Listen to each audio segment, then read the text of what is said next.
She's the Executive Director of Family Access Network. Their mission is to offer assistance, possibility, and hope to Central Oregon families in need of connecting them with crucial resources that will help children flourish in school and in life. FAN is unique to Central Oregon, located in nearly all public schools across Deschutes, Crook, and Jefferson counties. Working through a dedicated FAN advocate, a child or parent is connected to essential services such as food, shelter, heating, healthcare, clothing, and there's a lot more that I'm sure Julie's going to share with us. So, without further ado, let's welcome Julie.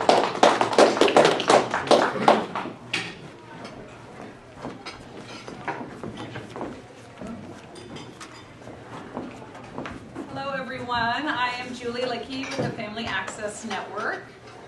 I'm Travis Browning. I'm on the board of the Family Access Network.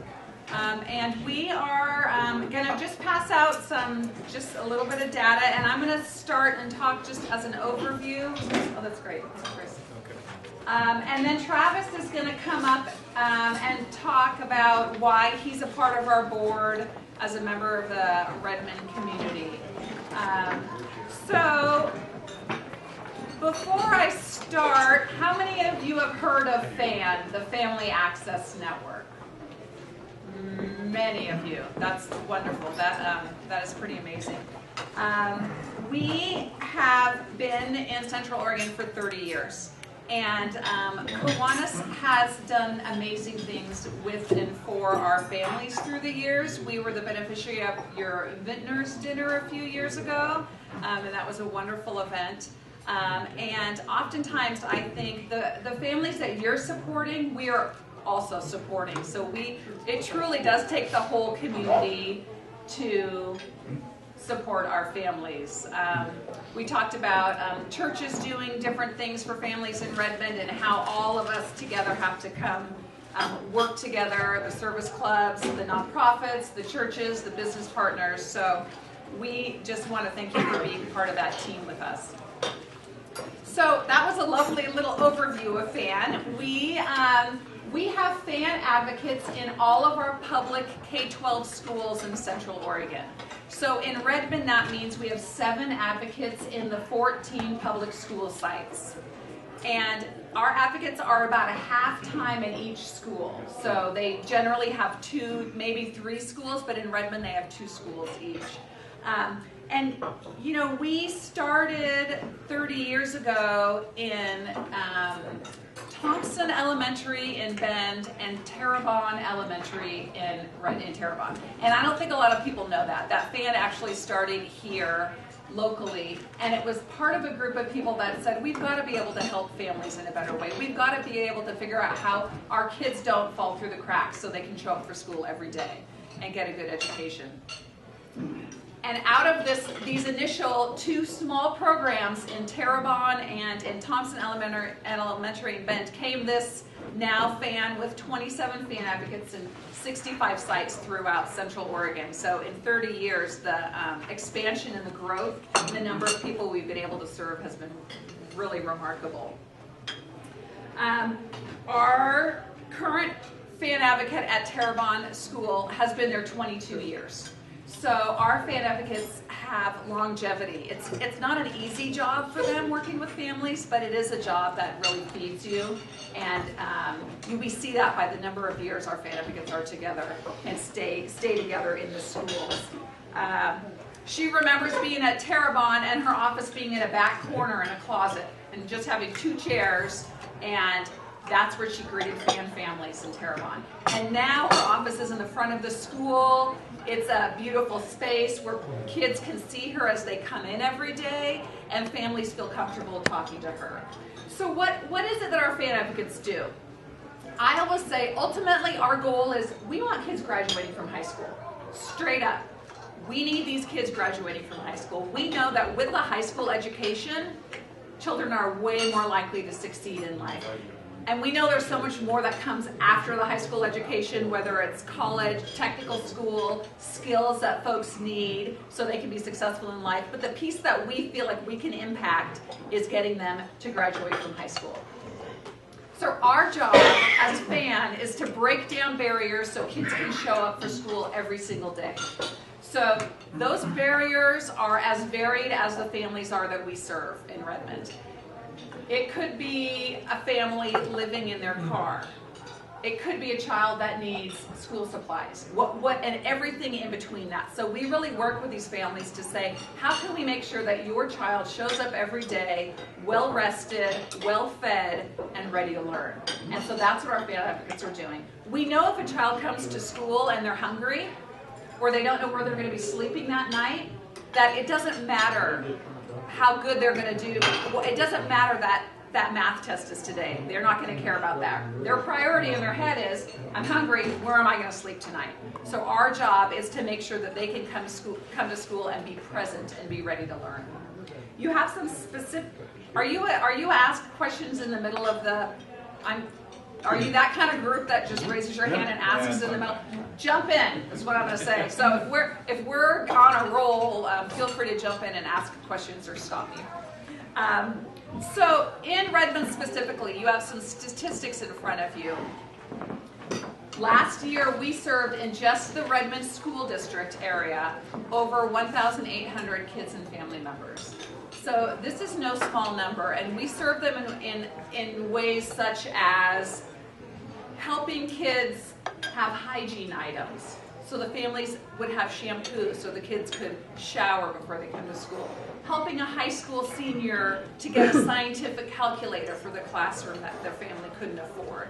Helping a family with firewood, pellets, whatever that is to keep them warm. We do a lot around clothing, warm coats in the winters, waterproof gloves and boots for kids. We do a big school supply drive at the beginning of the year to make sure that our fan kids show up on the first day of school with the same supplies that all of the other kids are showing up with. So making sure that they can come to school and feel like they're a part of the school. So that's 1,800. What about food, Julie?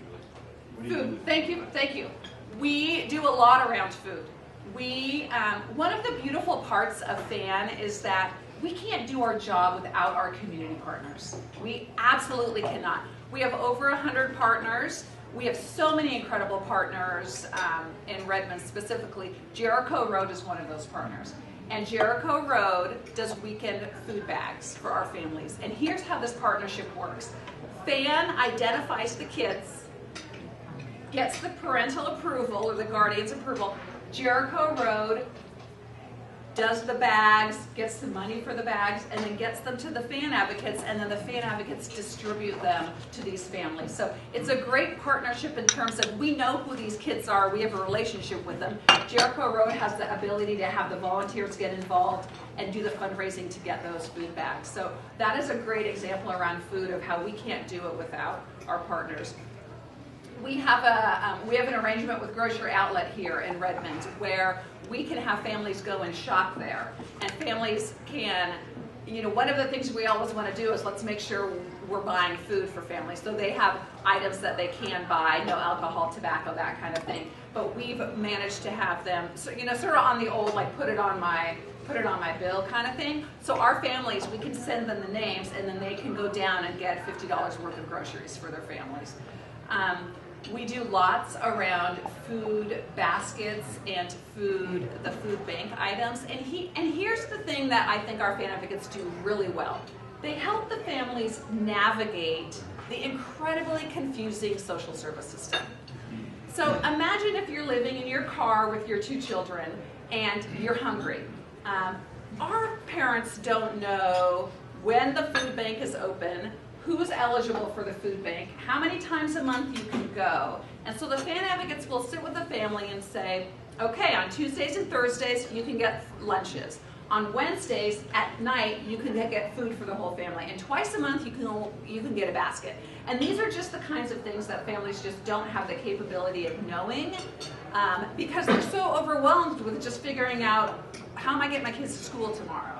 So we do a lot around helping families figure out what they're eligible for and helping them figure out where those resources are. And another piece we do is we have a really great reputation, I believe, and it is our fan advocates that have been here so long. And so oftentimes our fan advocates will say to a family, call these folks, tell them your fan advocate sent you. And that automatically says to our partners, oh, FAN is involved with this family, and so we know we're working together with them, and we have a relationship with FAN. So automatically it legitimizes it for this family, whatever that service is that they need. And oftentimes people say, oh, well, how much are you making the family do, and how much are you doing? And we very much are empowering our families to do everything that they can. And again, it depends on the family. We have many families that FAN Advocate can sit down with, talk about their situation, and the FAN Advocate can say, great, call these 3 people, Neighbor Impact, call the food bank, call these folks, let them know I sent you, and then call me back tomorrow and let me know how it went, which is amazing. And the parents make the calls, and then they check back in with their FAN Advocate. All the way to a mother who is fleeing a domestic violence situation and walks into a FAN Advocate's office with her 2 kids. We're not going to say to that mom, call these 3 people and come back tomorrow and tell me how it's going. We're going to say, we got to figure out how to get you safe tonight. We got to figure out how to get you into the shelter, and then we will go from there. So we very much run the spectrum with the families that we're serving. Julie, what happens in the summertime, summer months when you start in school? I saw in the paper yesterday, actually, that you're kind of integrally tied up with the Bend Park and Rec folks. You've got a similar relationship with our partner? Yes, yes. So the question is, what happens in the summer? We have FAN Advocates that work in the summer. We have less FAN Advocates that work in the summer. What we have found in the summer is there's not as much need. They don't need school supplies, as obviously in the summer. Heating is not as much of an issue in the summer. Clothing is not as much of an issue in the summer. And unfortunately, like it or not, we have families that just go out and tell their kids they're going camping all summer. And so in terms of housing and where they're going to be living in the summer, they will just go camp out somewhere with their kids. So less needs in the summer. We have FAN Advocates covering all of our communities, and we have a FAN Advocate covering Redmond for the summer. And we have continued our partnerships. That article, they could have also called our partners in Redmond, and they only chose to call the Bend La Pine partner. But Campfire was in that article as well, and they do serve kids in Redmond as well. So we work really hard. This is sort of the end of the year hustle to try to figure out what we can do to support kids during the summer. So we've done a lot of support around camps, could be karate, it could be swimming, anything to keep these kids busy in the summer, because as we all know, a lot of these kids have parents that have to work full time, and that doesn't stop in the summer. So a lot of the families also cannot afford full childcare in the summer. So we work really closely with our Parks and Rec partners, the camps, the art folks, whatever it is that is exciting for these kids, to try to make sure we can get activities for these kids in the summer, whether every day in the summer or just a few days to try to cover what's happening with them. My big joke is I could talk for 2 minutes or 2 hours about FAN. So, well, is FAN doing like free lunches in the parks, or is that a different? The school districts are doing free lunches in the parks, school yeah. And so our role in that is making sure all of our families know which parks they are and when the free lunches are. Got it. Yeah, yeah. Okay. Josh. I don't know, I don't want to steal your thunder, you might get to this, but how long can a family stay with you guys? I mean, can they, from kindergarten all the way through high school, if the family relies on you, I mean, is there a time when they can phase out? We do not have time limits, but what we serve all families with kids ages 0 to 18. So we are housed in the schools, but we absolutely will serve families with kids 0 to 5. And oftentimes it's kind of nice to have a relationship with a FAN Advocate before your kids start kindergarten, so you know your school already, and we can get those kids kind of hooked into the school. We will serve anybody as long as they need us. I will say many of the families we serve only need our help a couple times. Their car broke down on the way to work, and suddenly they can't afford the $2,000 car payment, and now suddenly they can't pay their rent, and now they're going to get evicted, and now they can't pay their utilities, and this whole cycle starts with them. So if we can help families at the beginning, before this whole cycle of them getting kicked out of their apartment happens, That's where we're the most effective with our families. So absolutely, we will support them throughout, but much of what we're seeing is it's a divorce, it's a major medical issue, it's a loss of job, it's a major car repair. It's these folks that are doing just fine, getting by just fine until something happens. Just one little thing that blows through the savings account, and now they no longer have a buffer to help support them. So I'm going to turn it over to Travis to talk a little bit about why he's a part of this. Yeah, thanks, Julie. I've been on the FAN Foundation board a couple years now, and prior to that, was on a Redmond Development Committee for FAN for probably 3 or 4 or 5 years, something like that. Julie reached out to me this several years back to help create a committee to build awareness of FAN in Redmond, because prior to that, my experience with FAN was when I was working in Bend, and at the time Make the Cascades, and we always had somebody on the board, and I'd attend the FAN luncheons every year in Bend, and we'd raise money for FAN, but it seemed to only take place in Bend. And we put together a committee in Redmond of Redmond individuals, because I know I've lived here 24 years, and kids have born and went through the school system here, and I know Redmond people are proud of taking care of their own kids, and I think a lot of people didn't know what FAN did in our schools in Redmond, and so there were several of us that created this committee, and we started trying to raise funds in Redmond to help support the advocates and the work that they do here in Redmond in our local schools. We started off with a small fundraiser in Terrebonne our first year, morphed into a couple luncheons at the schools. And then we had COVID hit, and we had to go virtual, and then we did semi-virtual, and we had kind of our first full-time event this last February, downtown Redmond at Junction, and probably had our best fundraising event ever for Redmond. And so I'm proud of the fact of what FAN does in our community. Is what sets us apart is the advocate. A lot of nonprofits do a lot of great things. We have an advocate in the schools helping children get to where they need to be. We're not a long-term solution to somebody. We're trying to help somebody get what they need to get through an obstacle in their life, like Julie mentioned, and connect them with the other nonprofits that do great work along the way. And so we have to pay for these advocates in our schools that are there to meet with children. And so our fundraising, a lot of that goes to cover that as well.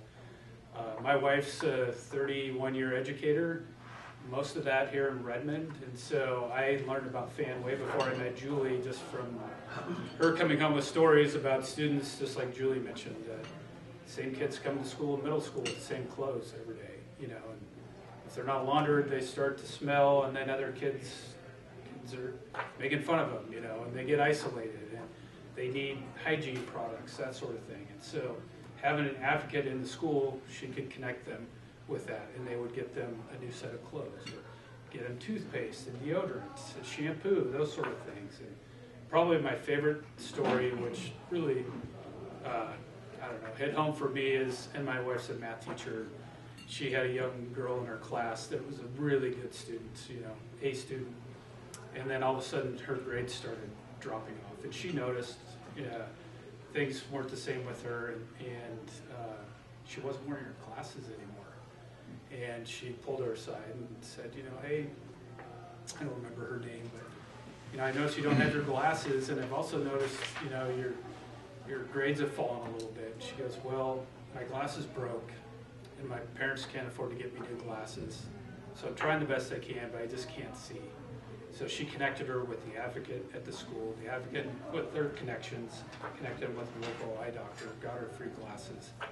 She's back in class, performing well, getting good grades. And that's the goal of FAN, is to get these kids to stay in school, to perform, to move on, to graduate. And that's just one tiny example, but that happens every single day for all of our advocates. And it's, if we can remove those obstacles to keep kids focused in school, they're going to have a better chance in life. And so that's why I got involved in FAN, and I'm really enjoying my time raising money for it. And so when you're passionate about something, it's easy to talk about. And Julie asked me to come speak from a board perspective today. it's, of course, I love doing it. I love talking about fans. Thank you. So, Julie, Yeah. how do you raise money? I understand, you know, you've been a benefactor of our Vintners Dinner, and there's probably a whole bunch of other partners that you're working with on similar things. Is that the main way you raise money, through sponsorships and partnerships? The question is, how do we raise money? Part of us starting this Fan Foundation Board of Directors was to make sure we had a diversified funding base so Fan could be sustainable over the long term. So we raise money through grants. We raise money through events like the Vintners Dinner. We call those third-party events. We love those because someone else does it. We just get to show up. We raise money through events that we do as well. Like we have our Redmond tasting event in February. We do direct asks to people. We have, over the last 10 years, done an amazing job of building our fan club, and our fan club are our monthly donors. And some of you here are our monthly donors, and thank you. So that is just, hey, let's start with $5 a month. Is it 10? Is it 20? And then individual donors that have given us larger chunks of money, and some of you in this room have also done that.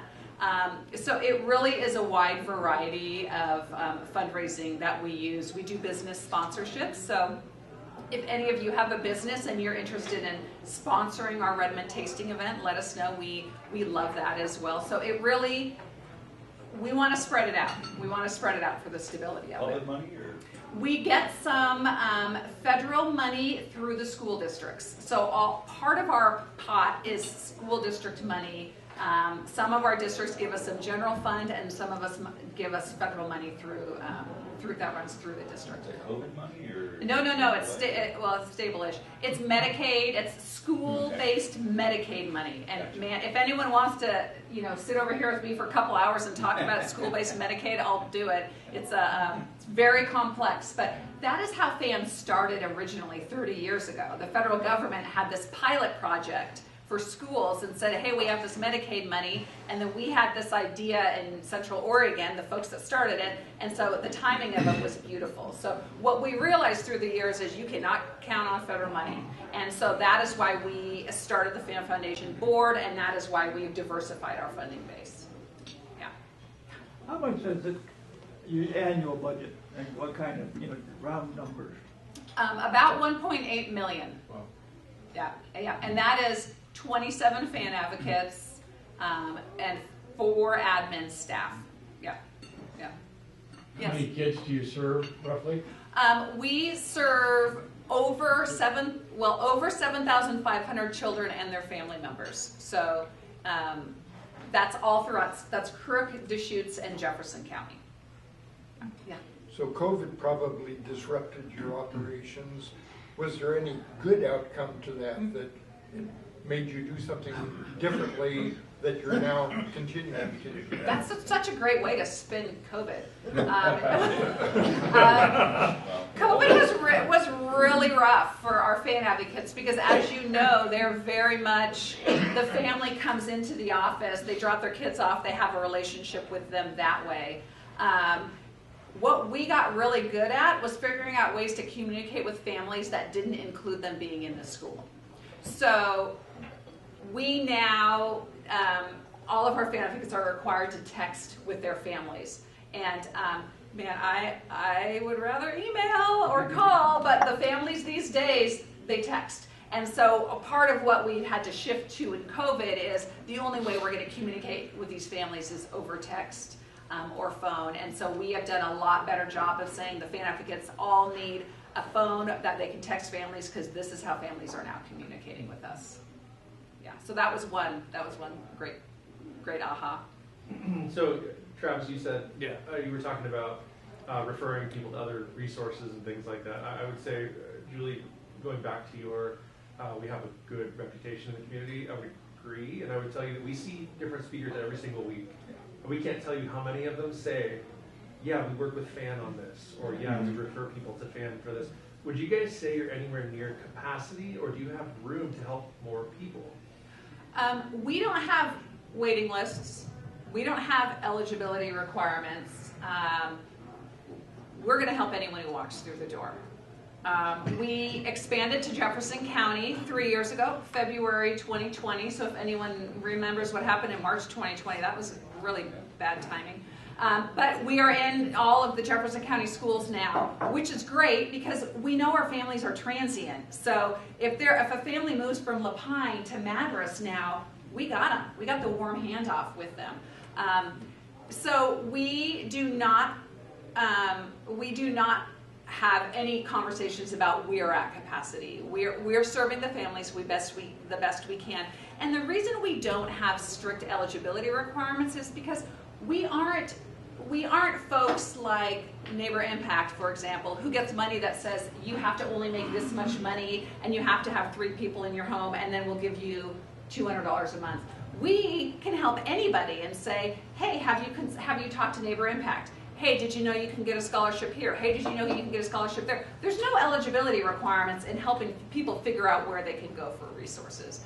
Obviously, the stuff that we have internally, like food and school supplies and such, that stuff is going to those. We prioritize, so I guess that is a little direct answer to your question.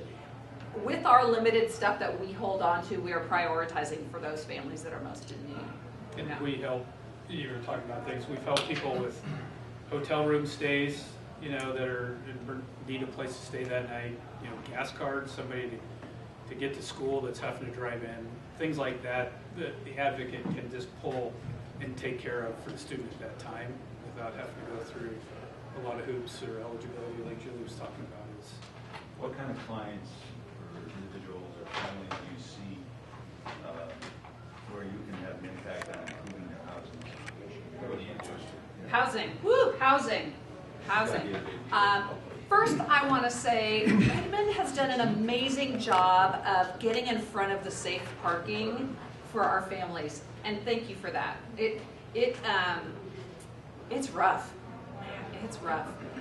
So here's one of the things we do very specifically. We want to keep people in their homes. We want to keep them in their apartments, in their condo, whatever that is. So if a family, I continually go back to the situation of a mom with an elementary school student whose hours got cut too far back enough that she couldn't pay her rent. She had a new job starting, but the new job wasn't starting for 3 weeks. She wasn't going to get paid for another 2 weeks after that. So we're looking at a 5 or 6 week gap without being able to pay the rent. So FAM stepped in, and we didn't just, hey, here's the money. FAM stepped in and said, okay, let's talk to this church. Let's talk to the Central Oregon Realtors. Let's talk to the fire department. If everyone can pool a little bit of money for this family, you take the rest of your savings, get your rent covered, and then the next month, this single mom's new job started and her income was enough for her to sustain in that apartment. But had we not been there to help just literally gather all the people that wanted to support, she would have lost her apartment, she would have had an eviction on her record, then you need the first and the last and the deposit, all of these huge barriers. So there are a few things we do. One is we try to prevent as much as we can. If there's a way we can step in before they get evicted, we're going to absolutely do it. We also work really closely with our kids who are struggling with homelessness. Each school district has a McKinney-Vento liaison. Have you heard that phrase in here before? Okay. Around the nation, every school district is required to have a McKinney-Vento homeless liaison. So they are required to keep track of all the kids that are on the list of students that are homeless. So we work really closely with those folks that are in the school, identifying. Fan advocates identify the kids that are homeless, these homeless liaisons identify, and then we work together to figure out how to get them back in housing. And it's rough. It's rough. And we are doing things like, we had a family who was sleeping out in the tent and dad did not want to come in. And there's only so much we can do about that. So we got them cots. So the kids, they could sleep up, they're not laying on the ground. We got them hardy tents. We got them safe propane heating. So we will do whatever we can, and that is an extreme situation. We also work with our local housing authority to get vouchers for families. I mean, there is no simple solution at all, and it is when we're talking about navigating the system of walking somebody from homelessness to permanently housed is a really difficult system, and our fan advocates are doing that every day. One other follow-up, and I'll stop asking questions.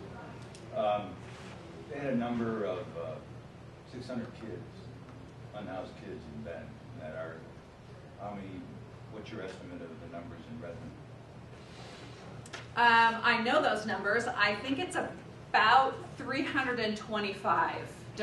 Nobody write that down. I think it is about 325. Sources, schools, mostly? It is our McKinney-Vento homeless liaisons are required to track those numbers throughout the year. And so I'm a part of a regional group that I run this. They all come together once a month, and I facilitate these meetings and report their numbers. And so your sense is that's not seriously undercounted in any way? It's pretty accurate? No, I think it's undercounted, absolutely. Because when we only know the kids that tell us that they're struggling. We don't know the families that have so much shame around their living situation that they're not telling anybody. And they're certainly not going to tell the school administrators in some cases because they think they're going to get taken away from their parents. So there's shame and there's fear in being called homeless for our kids. So yes, we support them, and yes, I do believe it's undercounted. We're probably not capturing all the kids that are couch surfing too, that are under a roof at night, but could be a different house. Yeah. Every week, bouncing around, staying with a friend a few nights, and then they have to go somewhere else. And I'm sure. yeah. Is this website the best way to contact? Yes, yes. Because I live out in Prineville, and periodically we'll see people like Great. in informational groups looking for assistance or help, so that would be a good reference to give them. Yes, yes, we would love that, and we are in Kirk County too. We've been there for several years, and so yeah, we love to do any outreach we can. Sounds good. That's great. Yeah. You brought up shame, and I was waiting to ask the question. I understand there's a California district, let's just call it, that's interested in having all the kids get free lunch. Mm-hmm. And their motive is to avoid the shaming of kids that get free lunch and everyone knows it. Mm-hmm. Mm-hmm. Is there anything in your plans about that? Mm-hmm. During COVID, all the kids did get free lunch as we were rolling out of COVID throughout all of Central Oregon. And now the schools with the highest, it's the lowest socioeconomic numbers, so the highest need kids, those schools all already do get free lunches. And I'm not quite sure, I'm thinking maybe Lynch is one of them. Lynch is one. Yep. Yes. Yeah. So that's not true for all schools, but it is true for our highest need schools. Josh? So I've got kids in elementary school, so I Yeah. can speak a little bit to that. Yeah. They have sort of made it a lot more anonymous at the lunch line. Like, so we pay for our kids' lunch, but we don't send him to school with money or with a lunch. He gets the school provided lunch. It comes off on an account. So he just tells them his last name or they know him, but ultimately they've made it more anonymous so that it doesn't look different when I'm broke and I go through the line and I can't afford to pay versus someone else who can. Something like that. Thank you. Any other questions for us? We're getting the standing up. Yeah. So that's Good, we started a little late. we know the cues, don't we? Thank you all. Josh's wife Jenny is on the Redmond Development Committee, and John's wife Michelle was on our board for a number of years. So we just really appreciate all of you so very much. Thank Thank you. you. A little gift of appreciation. Thank you. It's a little juniper. Oh, great. Thank you. Thank you. Thank you very much. Appreciate it. Oh, we gotta get a picture. Oh, rolling card.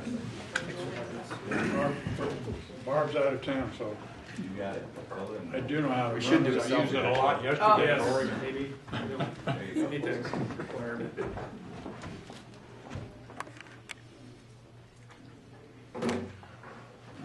Thank you. Thank you. All right, well, Johns, I hope that you continue the birthday celebration. Greg, that just means you're, shuttling more. More shuttling.